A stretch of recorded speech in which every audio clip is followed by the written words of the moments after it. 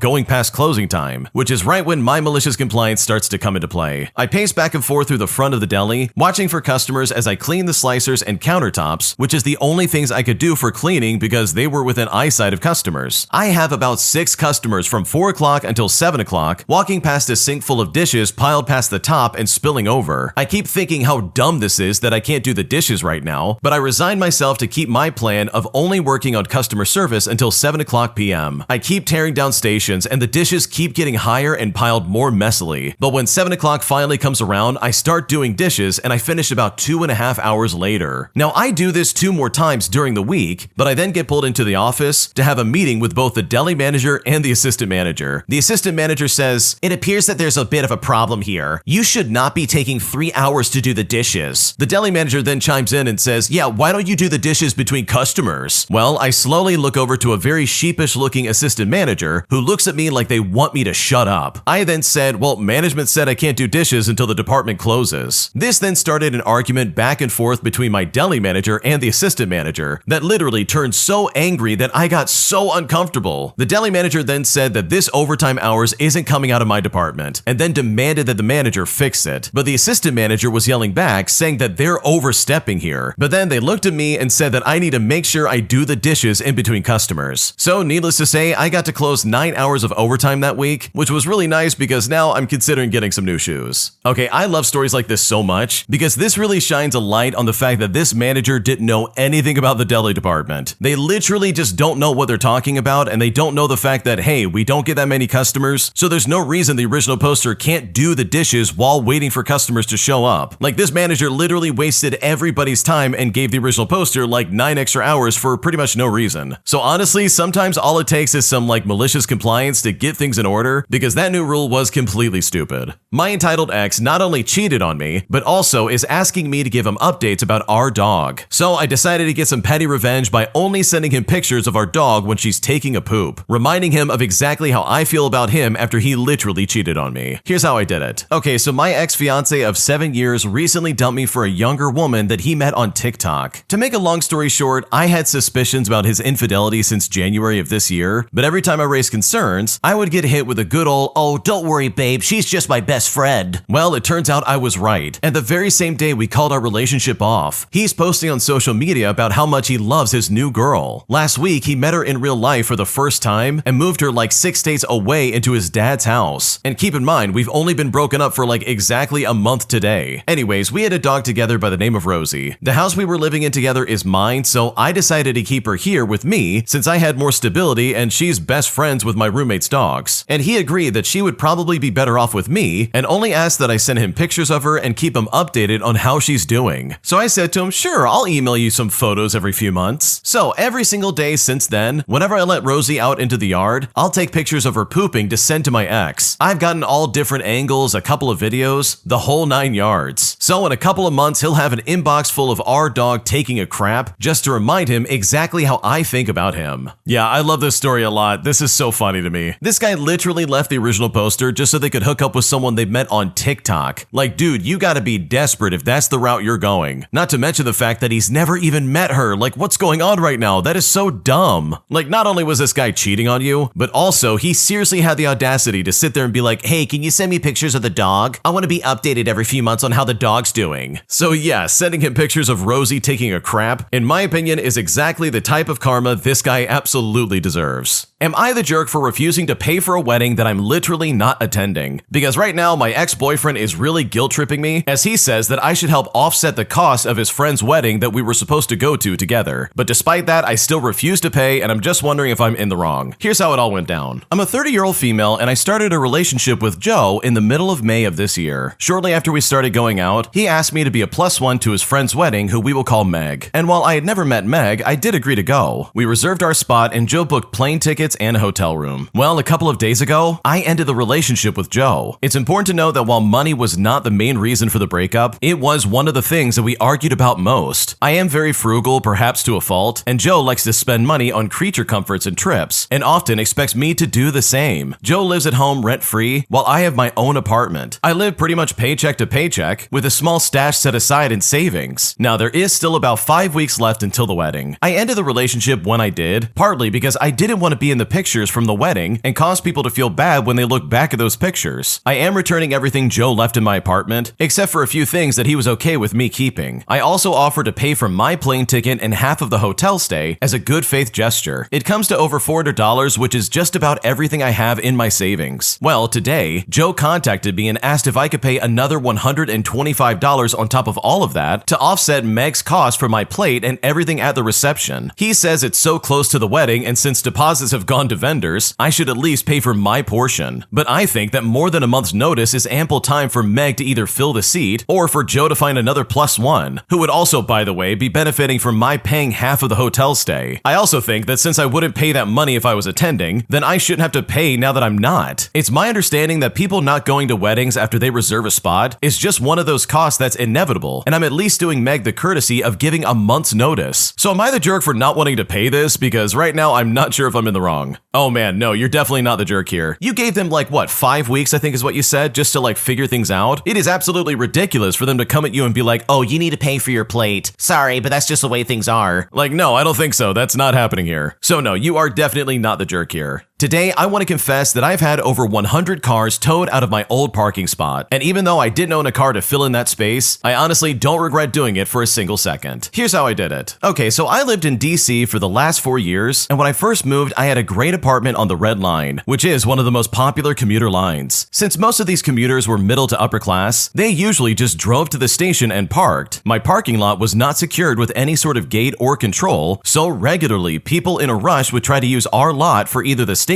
or for the nearby shopping complex. My first ever encounter with my parking space was with a lady who so viciously berated me when I told her that spot didn't belong to her that I made the decision to tow away any car I saw, no matter what the circumstance might be. Well, over 1 calendar year of living there, I had somewhere between 100 and 130 cars towed off of my spot. The towing company recognized me and had a regular station nearby where the tow truck would wait for the people like this to park in lots they weren't allowed to. Now, for the record, they weren't personally helping me or planning around my calls. They just patrolled our area often, and I was by far their biggest caller. I mean, I've had cars towed in as little as 2 minutes after the people left their cars. I've also had 3 cars towed in 2 hours. Entire families have broken down in my lot because their minivan suddenly disappeared after only 5 minutes at the store. And you know what? I absolutely love it. Don't park in my spot. There are towing signs every 3 spaces with big, bold, underlined letters. It clearly states this is resident parking only. You will be towed. It's not like there's one sign in the far corner of the lot. It's as plain as day for anyone parking to see that you aren't allowed to be there. There are too many rule breakers in society these days, so I guess in the end you'll have to pay for it with your own car.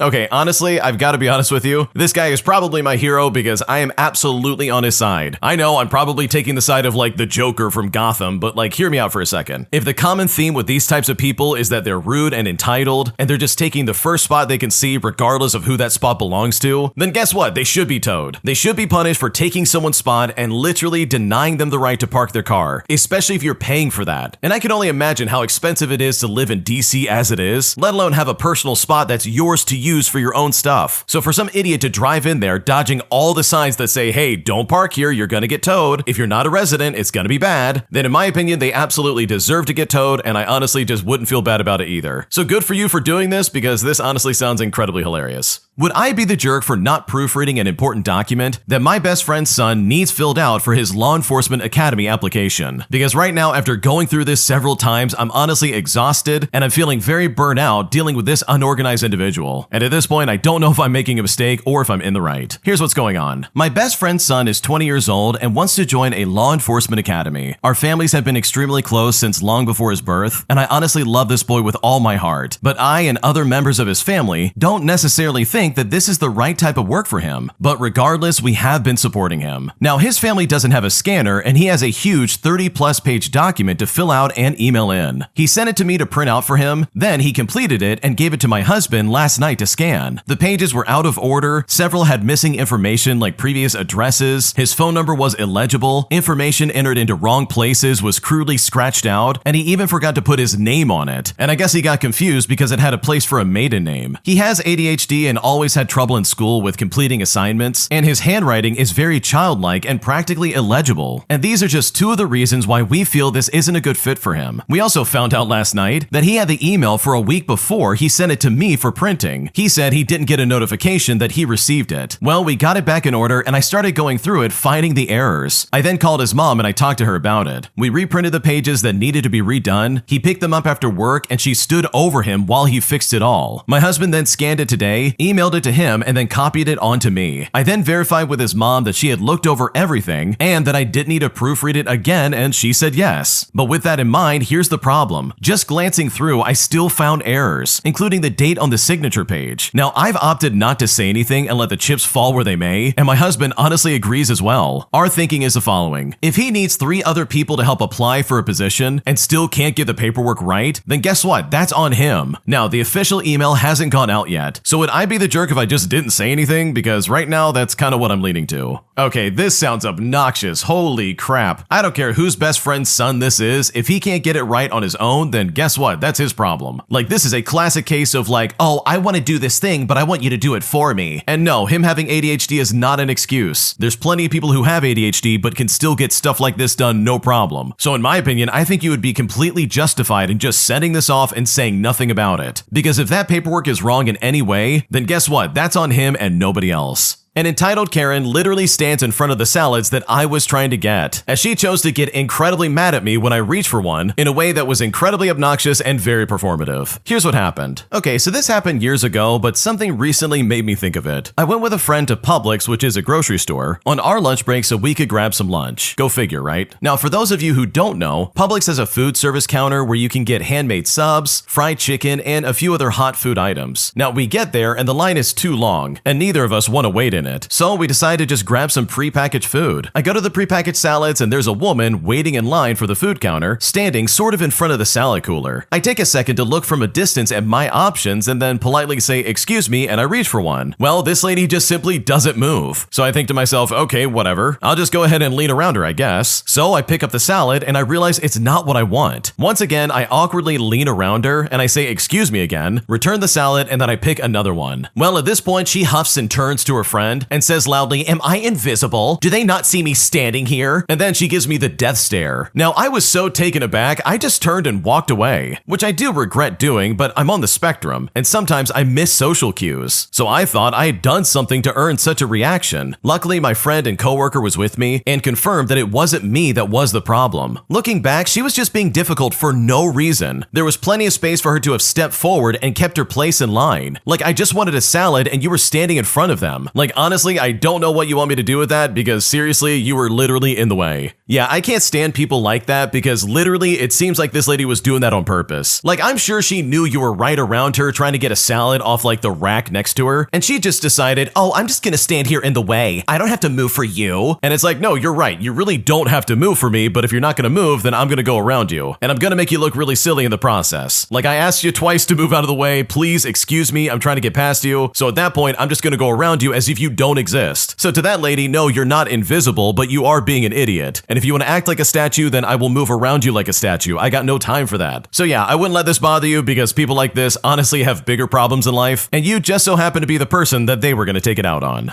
My entitled toxic ex cheats on me and then breaks up with me, saying that he only broke up with me after how angry I was when I found out he cheated on me. So I got some revenge by exposing exactly what he did to all of his coworkers and pretty much anybody on my Instagram. And now his job's on the line, as there's a good chance he's going to be replaced in the band that he plays in professionally. And at this point, I really don't know if I made a mistake or if I'm in the right. Here's how it all went down. Okay, to make a long story short, I'm a 27-year-old female and I met a musician who's 38 years old that's very well known in this city's music scene. And while we both perform, he's the one who does it full time. I've only been in the music scene for like a year and a half, and Quinn, not his real name, has been a working musician for almost a decade. We met at a jam and hit it off immediately. And although we started off as just friends, we started dating months into our friendship. At this point, my feelings are so strong, and I love him and he says he loves me, but we've had a bit of a turbulent friendship and got worse into the relationship. He struggled with taking criticism and often denied what I was talking to him about, leaving me still hurt and feeling crazy, and I progressively got more angry the more this happened. I eventually find out that he had cheated and lied about breaking up with his girlfriend, and he was also seeing another woman, with Quinn also admitting to me that he had not been using protection. I then ended up getting really angry, and he breaks up with me because of my anger. So I get even more angry and I cuss him out via text messaging, like I didn't do anything crazy. Even after I cuss Quinn out when he broke up with me, he says he still wants me in his life. I then question him as to why, since he says I'm too angry for him to handle, and then he gets mad at me, but he says that he still wants to talk once he's cooled off. I end up posting what happened on my Instagram, which I only have about 300 followers for, and a lot of his friends and people he's worked with see it. Since I'm pretty traumatized by the whole experience, I decide to not attend a concert that he was playing on. The band leader of that gig reaches out to me since someone sent him my story and listens to what happened in way more detail than this post and lets me know that there will be someone replacing him. Well, Quinn, my now ex, is no longer speaking to me, which is a good thing, but now I'm thinking I overreacted and I shouldn't have affected his work life. So am I the jerk for exposing my ex to his coworkers? Because right now I kind of feel bad. No, you're definitely not in the wrong here. Your ex-boyfriend literally cheated on you. He lied about breaking up with his other girlfriend, he's seeing another woman, he didn't use protection when you guys were together. Like, this guy's insane. And what he's doing is completely uncalled for. Like, I don't care who he is. And I guarantee you, the only reason he even wants to stay on good terms to some extent is because he doesn't want you talking bad about him behind his back. He doesn't want the world to know that he's a cheater, and if he keeps you quiet, then all that stays under wraps. He can still try to make you happy while also protecting his stupid career. So in my opinion, I think what he did absolutely should have been broadcast to the universe, dude. Like, seriously, this guy cheated on you. He's a piece of garbage. garbage. Because seriously, actions absolutely have consequences. And if there's some kind of fallout because of his behavior, then that's on him and not you. If you like Am I the Jerk, you're probably going to love Am I the Genius. Check it out, link down below in the description. Also, go to amithejerk.com/submit if you would like to submit your own stories. My mom constantly feels entitled to my money, as she has literally one of the worst money management skills I've ever seen in my entire life. Here's what's going on. Okay, so as the title suggests, this is not just my money that my mom feels entitled to. This is literally everybody's money. She has a victim mentality that she was dealt a horrible hand, and so now it's everyone's job to try and fix it for her. For example, if I go on any vacations with my husband, she's upset I didn't invite her, and then just gives me the silent treatment. Or she keeps hinting or joking by saying, "Oh, it's been so long since I've been on a trip." Also, anytime she needs to take a trip to visit someone, she calls all of her siblings to talk about how much she wants to visit such and such but just can't afford it. The sibling then feels bad and then offers to pay for her tickets. She even accepted plane tickets from her own niece a few times. She's also asked me if I could send money behind her husband's back, and when I said no, she flipped out and stopped talking to me for months at a time. It's also important to note that she quit her job and stayed unemployed for 3 years, even though she has no savings. The whole 3 years, she complained about not being able to afford new clothing and will always beg for money, and yet she spent hundreds of dollars on meals to impress her friends. She also lost her home due to foreclosure and expected her siblings to pick up the pieces, which they did, and one wealthy sibling gave her a loan for another down payment. She's only been living in this new house for 2 years, and now she wants to move, and that basically means she would lose money on the sale. And trust me, there is so much more I could share about my mom, because the way she acts about money is honestly so exhausting. Oh yeah, that really does sound exhausting. I feel really bad for the original poster. Imagine having a parent who's not self-sufficient and literally doesn't do what she needs to do to take care of herself. She's not keeping a job for years at a time, she's got no savings, and instead she goes from person to person to be like, "Oh, I want to take a trip so bad." Or she'll beg and plead and be like, "I don't have a home to live in." Which of course goes right up until that one wealthy sibling steps in and says, "I'll pay for it." Like seriously, that is so unfair and just completely crooked in my opinion. And I know for a fact I would hate having to deal with that if that was my mom. My parents are demanding that I give over my location via my cell phone anytime I'm out at night. But despite the fact that I'm 29 years old and I simply don't want to do that, they refuse to take no for an answer, leaving me in a situation where I truly don't know what to do. Here's what's going on. I'm a 29-year-old female and I still live with my parents for now while I work full time. I take some pretty hard classes, and I'm trying to save money because I'm trying to get into a really competitive master's program. I pay for all my own stuff, and honestly, I could move in with either of my brothers if I wanted to, but I'm staying here just to save money. Well, the problem is that my parents have always been strict. They want to know exactly where I'm going, who I'm with, when I'll be home, etc. They comment on my friends, my work, basically everything. And if I don't share something, my mom will push for it. I've told her personal stuff before, and then she's thrown it back in my face when she's mad. So I've learned to keep certain things to myself. They also love to lecture me about how I could be doing more or growing in the way they think I should. We just had a therapy session together, and the therapist asked how I'd feel about sharing my phone location at night. Well, I already have a 2 o'clock in the morning curfew, because as they say, this is their house, meaning that I have to follow their rules. Not long ago, my mom was giving me this list of rules in the house, namely the curfew, helping out, be happy, don't have an attitude, make them happy, etc. And I recorded her just to show my therapist. Well, she caught me, got super mad, and made me delete it in front of her. Then my dad found out and demanded I bring my phone to him right then and there. But I just said no, and then he yelled it again louder. They've even argued with me about little stuff. One time we were traveling, and I asked to sit in the front seat because I was car sick in the back. My mom likes the front to control the driver and just let out a sigh, to which my dad said I should be more accommodating. Well, I said fine, but the next time I won't go or I'll just drive myself. And my brothers have also said they feel the same way about how our parents are. But honestly, I don't want to share my location with them when I go out. I would rather just text them, but I know they'll think I'm being disrespectful or hiding something. They also make comments if I go places they don't approve of. And right now I'm honestly worried that if I agree to do this, I will regret it. So would I be the jerk if I said no? Because at this point, I really don't know what to do. Okay, you said it yourself in the beginning. You could move in with your brothers, but you don't because you want to save money. But in my opinion, I think you should move in with your brothers. Not just for the whole money part, but honestly seriously to like save your sanity. Your parents are treating you like some kind of unruly child. You're 29 years old. Your parents have no business knowing your exact location. And that's really weird in my opinion. Like you're a grown woman and yet they're acting like you're 17 years old and you're trying to sneak out of the house. So I don't know, man. I don't think there's ever going to be any changes from your parents. And I think the only way there will be a change is if you change your scenery and just move somewhere else. Because these people just love having some kind of control over you and you could do way better than this. Am I overreacting by getting annoyed for being asked to accommodate a stranger's ridiculous trigger in public? Because right now I am seriously confused and I don't know what to do. Here's what's going on. Okay, I have to share this experience because it was honestly so weird. Okay, so me and my boyfriend were walking out of a public library today. We were walking beside one another, not holding hands or anything, and not drawing attention to ourselves. A random woman then walks up to me and stands really close to my face and practically whispers to me that she has a client near us that gets triggered when she sees males and females walking together. She then requests that me and my boyfriend stop walking together around her client so that she doesn't get triggered. Mind you, we don't even know where their client is, and we're just minding our own business. We're right next to the exit, so I tell the woman, who I assume is a disability support worker, that we are about to leave anyways. But she insists that me and my boyfriend distance ourselves from each other. Well, both of us are so confused that we just leave the building with him walking behind me. So am I overreacting for feeling annoyed after this encounter? I feel like this is such a ridiculous and intrusive request. I mean, I believe the word trigger has just lost all meaning. How can you be triggered by two people of the opposite sex walking together? And why would you request members of the public in a public facility to accommodate your unrealistic needs? Surely I'm not overreacting here. I mean, we are genuinely baffled by this encounter. Has anyone ever encountered something like this before? Because right now I don't know what to do. Okay, dude, there is no way I would ever take that seriously. Like if that was me, I would be like, absolutely not. Your triggers are your responsibility and not mine. And who is this lady to get in your face and be like, you guys gotta stop walking together. My client doesn't like this. It's like, I don't care what your client likes. They can look the other way. Why should I have to change my entire life for someone who clearly shouldn't be in this kind of situation in the first place? Like, does this support worker go up to every single couple and be like, you guys gotta stop walking together. You're triggering my client. When the obvious solution is for the client to get out of the way, leave the situation that's triggering them and work on their therapy. Because that's not my job. That literally is not my problem. The second anyone who has no authority over me says, you gotta change your behavior for this person. Like at that point, I'm not gonna take them seriously and I'm gonna probably like double down on what I'm doing because that is seriously ridiculous. Where I come from, I live in a free country where guess what? Men and women can walk next to each other and hold hands if they want to. I know it's scandalous, right? Watch out. So no, you're not overreacting, and honestly, if anything, you underreacted because you have every right to walk around any public facility however you want, especially if you're obeying the law and literally not bothering anybody. Am I the jerk for not sending $10 for Starbucks to my friend who literally is doing nothing to try and improve her life by getting a job? Because after I've been working myself into the ground working 2 jobs, I am seriously offended that she's begging me for money, and at this point, I don't know what to do. Here's what happened. Okay, so back in April, me and this old coworker lost our jobs at around the same time. At first, I felt bad for the both of us. Like, dang, we're in the same boat. We hung out a couple of times, nothing major, but I really thought that we were cool. Well, fast forward to now, and my life is basically just me working 2 jobs. And this is not because I want to, but because I have to. I am tired all the time, constantly stressing about bills, just barely holding it together. Meanwhile, she's made 0 effort to find a job. Like none at all, not even pretending. She just floats around asking guys for money, and that's her whole plan. I try not to judge, but at the same time, it's hard not to when I'm out here grinding and she's not. So today, out of nowhere, she messages me and asks if I can send her $10 for Starbucks because it's her kid's birthday and she wants to get them a treat. I literally had to reread it. Starbucks for a kid? And I'm the one that she's hitting up? Like, girl, I'm over here working myself into the ground with 2 jobs, and you think that I'm the person who's gonna give you the money for cake pops? Now, it's not even about the $10. It's the fact that she hasn't done a single thing to try and change her situation. She's made asking people for money her lifestyle, and now she thinks that she can ask me as well. Meanwhile, I'm scraping just to pay my car note and keep the lights on. And I know some people will say, oh, it's her kid's birthday, have some compassion. But honestly, no. You don't need Starbucks to make a birthday special. Bake a cake at home, do a movie night, make popcorn, go to the park, something. Kids don't care if it's Starbucks specifically, but instead of putting in any effort, she'll just ask people for cash like it's nothing. I don't know, maybe I'm just salty because I'm exhausted and broke and bitter, but the audacity of her asking me for money when she hasn't even tried to get a job since April just really blows my mind. So am I the jerk? Because at this point, I'm not sure what to do. Okay, honestly, I don't blame you for a second. Your friend clearly doesn't appreciate how hard you're working and is only going to you because they see you're working and they just want some free extra cash cash to try and like get a treat for their kid. And it's like, dude, are you kidding me right now? If $10 is really what's hurting you, then you've got bigger problems. So no, in my opinion, I don't think you're the jerk in the slightest. This next story came from the Am I the Jerk subreddit. Check the links in the description if you would like to submit your own stories because we would love to hear what you have to say. Let's get started. Am I the jerk for telling my boyfriend that I can't be with him if he won't take our relationship public? Because even though we've been dating for almost a year, I'm honestly at a point where I seriously don't see this relationship going anywhere unless we go public in some kind of meaningful way. Here's what's going on. Okay, to start things out, I'm a 25-year-old female, and I've been dating my boyfriend, who I will call Evan, for almost a year. We met through mutual friends and we clicked instantly. We would go on long walks, have late night talks, surprise coffee drop-ins at work, etc. He's sweet, attentive, and makes me laugh until my cheeks hurt. But the only problem is that no one in his life knows that I exist. He says that he's private and doesn't like broadcasting relationships, but he also won't introduce me to his friends or family. He won't post a single picture of us and avoids going to public places near his neighborhood just in case someone sees us. Now, at first, I thought maybe he'd been burned before and just needed time, but it's been almost a year. I've told him that it hurts that I feel like a secret, especially since my friends and family all know and adore him. But last week, I finally said if we can't go public about our relationship, then I can't keep doing this. And when I did say this, he got upset and accused me of ruining something good over social media validation. I then told him it's not about likes, it's about feeling like he's proud to be with me. Well, ever since then, he's been distant. And when I told my friends about this, they're kind of split. Some of them say I'm right to want a relationship out in the open, while others think that I'm overreacting and should enjoy what we have privately. So seriously, am I the jerk for making this ultimatum? Because right now, I'm not sure if I'm in the wrong. Okay, I want to start off by saying that no, I don't think you're in the wrong because this really is a reasonable request. If you guys had just started like dating and going out and stuff like that, and it was early in the relationship, then I would understand why you don't want to go public. Like, it totally makes sense. What if it doesn't work out and you made all these like announcements and all this other stuff and blah, blah, blah. But you guys have been a thing for almost a year. Like, dude, what is going on right now? Which then leads me to a point that a lot of people had pointed out in the comment section of this post, because over 1,000 people liked a post that basically said, oh yeah, he's hiding something. He's either hiding a wife, a girlfriend, or something from you that he doesn't want in the public. And honestly, I kind of have to agree with this to an extent. Like, he obviously doesn't want people to know about you, but it's like, wait, why? I thought you guys were happy together. Unless the original poster is like the affair partner or something like that, because it really sounds like this guy is straight up married. So no, you're not the jerk for making this ultimatum, because I think you're about to have a lot of stuff revealed to you that you're probably not ready to see. Because unfortunately, it kind of seems like your boyfriend has a secret that he's trying to hide, and I think that secret might be you. And if that is the case, then that really sucks. My boyfriend's supposed kindness is honestly making me lose my marbles, as he will go out of his way to help other people and still refuse to be invested in our relationship. And at this point, I seriously don't know what to do. Here's what's going on. Okay, so I feel like my boyfriend loves helping other people, and it's honestly becoming an issue. We've been together for 2 years, and it's starting to feel like all the kindness and compassion he used to show me is now reserved for his friends, his family, and total strangers. If I ask for help with something, it's like pulling teeth. We're talking a total nightmare. It takes days, weeks, months, to the point where I just do it myself, and I've largely stopped asking for help with things. But if seemingly anyone else needs him for something, he flies out the door. It's really starting to feel like he's done proving his kindness to me, and instead needs to just keep proving it to other people, if that makes any sense. This has all come to a head for me because we went to a mutual friend's party last night, and as we were on our way out, a man who is a total stranger to us asked us if we could give him a ride home. Now, normally I would say yes, but I got a bad sense about this guy, and since I was driving and it was my car, I just kindly said no and that I was sorry. My boyfriend then flashed me a look of rage, and sure enough, when we got to the car, he was angry with me for telling the guy no. He told me I was really rude and made him look bad in front of his friends. And I will admit, it probably would have been perfectly safe and fine to give this guy a ride home, but as I explained to my boyfriend, I just had a bad gut feeling, and I didn't feel bad saying no because there was no risk the guy would be driving drunk. Anyways, it's made me realize that he does this kind of thing all the time. It's like we're not allowed to say no when someone asks for something, and I end up looking like the jerk and the bad guy. I thought about this in connection with his weird need to help everyone but me, and I now feel desperate to figure this out if I can. I love my boyfriend, but lately I don't like how he makes me feel. Past efforts to communicate with him about this issue have all ended in him huffing about how I'm jealous that he has more friends than I do, which is definitely not the case, and that I must be a selfish person to try and make him feel bad about being a kind and helpful person. But I'm really not trying to make him feel bad at all. So how can I communicate the issue effectively so that my frustration is clear and I don't make him feel like I'm trying to infringe on his life and his friendships? What should I do?